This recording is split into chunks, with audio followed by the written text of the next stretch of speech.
kolegům, ale kteří vládali, tam šlo vidět, jak krásně mají tohle i umatli. Někteří to budou spáchat sami od sebe a někteří tahák to bude.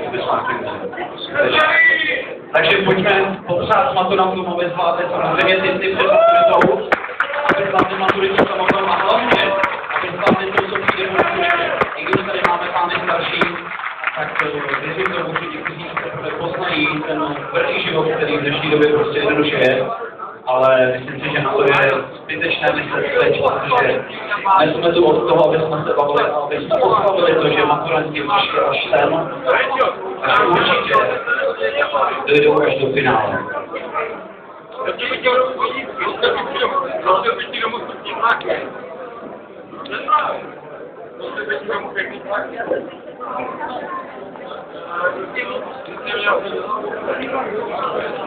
Thank you.